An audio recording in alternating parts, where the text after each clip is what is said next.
Well, shares in Britain's second biggest supermarket, Sainsbury's, jumped 15% to a 7-year high, and reports private equity firms are indeed circling with plans for potential takeover bids of more than $9.5 billion. This year has seen an unprecedented buying spree, in fact, of British companies. In the first 6 months, buyout groups spent $45 billion of private equity cash. Let's take a look then at just some of the big deals currently in the works. Well, first of all, US semiconductor chip giant Nvidia wants to take over chip designer ARM, but UK regulators are considering blocking that $40 billion deal. And there are question marks too over the Chinese firm Wingtech Technologies, which is behind a bid for Newport wafer fab. That's after the UK's National Security Advisor was ordered to investigate. British authorities are also set to look into possible security risks from a planned $3.6 billion acquisition for defence firm Ultra Electronics by rival Cobham in the US. And as we've reported recently, UK aerospace and defence group Meggitt is being fought over by US companies Parker, Hannafin and Transtein. Well, the battle over the supermarkets continues. British supermarket Morrisons is heating up. On Friday, it accepted an improved $9.5 billion offer from US private equity group Clayton, Dubilier and Rice, and a rival Fortress is considering whether or not to up its offer. And in the world of healthcare, US tobacco giant Philip Morris is after inhaler maker Vectura and has snapped up a 22.6% stake as it closes in on a $1.5 billion takeover bid. Well, earlier I spoke to Marc, Chief Economist and Global Strategist for ADM Investor Services, and I asked him why there is such a big interest in the UK right now.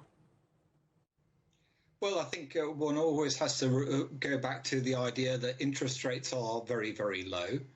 The UK market has definitely underperformed many of its European counterparts, let alone, obviously, a lot of American companies.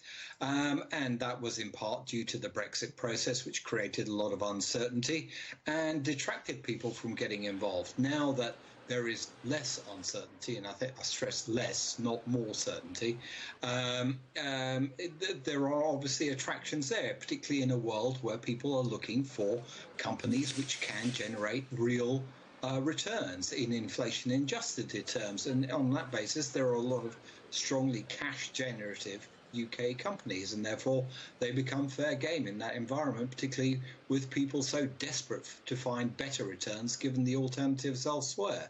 And Mark, it's true to say, isn't it, that we are looking at the inevitable march of globalisation happening, and this is just part of that process. But will it lead to UK job losses? If these companies get ported overseas and then make redundancies in the UK, is that something that we need to worry about? I think one has to sort of consider who's being targeted at the moment. For instance, if one looks at Morrisons, it is largely a UK company. So the job losses are likely to be minimal, other than from the perspective that maybe someone comes in with better processes, but in general they shouldn't. More internationally based companies and companies which are involved in the tech sector, that's a different issue. But on the other hand, those sort of companies, particularly in the tech sector, aren't exactly big employers. So more than likely, actually, it would probably create jobs rather than lose jobs. So the bricks and mortar assets will stay. And this isn't a new idea, is it? We've seen Walmart come into this sector, particularly the supermarket sector, before. Yes, though obviously Walmart has since exited, and it does underline that there are considerable challenges, and a lot of the challenges in terms of UK companies, probably particularly anything which is reliant on imports of goods or exports of goods. We've probably muddied the water a little with the whole COVID, having to deal with COVID.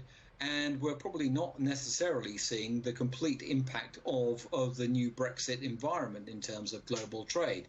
And that will have to be something which companies have to consider very, very carefully, because their assessment, in a COVID-related environment is not necessarily the one which is going to be in place after we've got to a degree of normalcy, as the Americans like to say.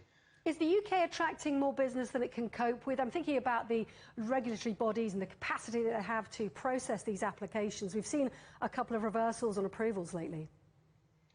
Well, I think the UK's regulatory capacity has been revealed to be, shall we say, not exactly very robust. The reversal in terms of the Chinese takeover of the wafer company. I would have to stress that there's two different aspects here. One is a pure competition aspect. Is someone capturing too much of a market? The other one is a national security issue, and we are rolling back towards the Cold War in that sense, in the sense that anything which is considered to be a national champion, which might leave the country vulnerable to some sort of security interference, will become an issue.